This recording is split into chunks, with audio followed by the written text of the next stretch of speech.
ভগবান শ্রীকৃষ্ণ সোনা, ধন সম্পত্তি দ্বারকাকে দিয়ে গেছেন।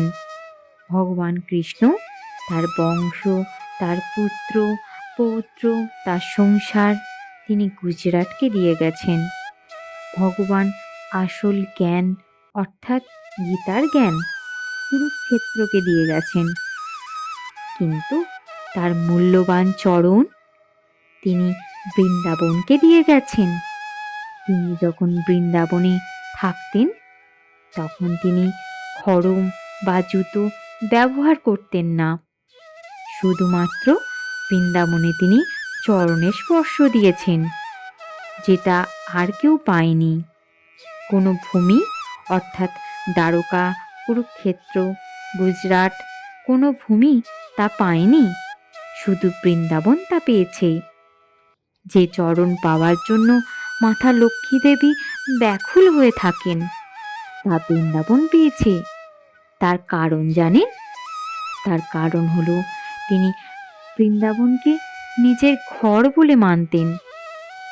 আমরা অনেকেই আছি যারা ঘরের মধ্যে জুতো ছাড়া থাকতে ভালোবাসি, আবার অফিসে গেলে সব সময় জুতো পরে থাকতে চাই। সেই রকমই ভগবান শ্রীকৃষ্ণ অনেক জায়গায় তিনি থেকেছেন, কিন্তু তিনি একমাত্র বৃন্দাবনকেই তিনি নিজের ঘর মানতেন। তাই সবচেয়ে মূল্যবান জিনিস তাঁর চরণ স্পর্শ করেছেন এই বৃন্দাবনেতেই। বৃন্দাবনে যিনি কৃষ্ণ আছেন তা বাস্তব কৃষ্ণ।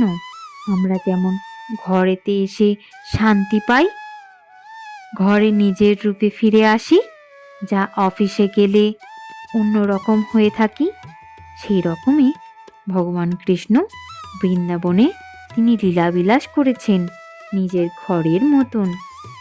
কিন্তু বৃন্দাবন ছেড়ে যখন তিনি দ্বারকা, কুরুক্ষেত্রে গেছেন, তখন তিনি তার কর্ম করতে গেছেন, অধর্মের বিনাশ করতে গেছেন, ধর্ম স্থাপন করতে গেছেন। ভগবান শ্রীকৃষ্ণ গোলক থেকে পৃথিবীতে এসে মা রাধারানীর জন্য বৃন্দাবনকে স্বর্গের গোলকের মতন সৃষ্টি করেছিলেন, যাতে মা রাধারানী গোলক থেকে পৃথিবীতে এসে তার গোলকের জন্য মন কেমন না করে, তার যেন বৃন্দাবনকে গোলকের মতন করেই পান।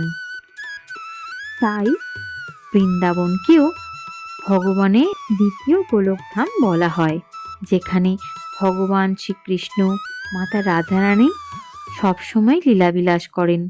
রাধে রাধে, জয় জগন্নাথ, জয় শ্রীকৃষ্ণ। চ্যানেলটি ভালো লাগলে লাইক, শেয়ার এবং সাবস্ক্রাইব অবশ্যই করবেন।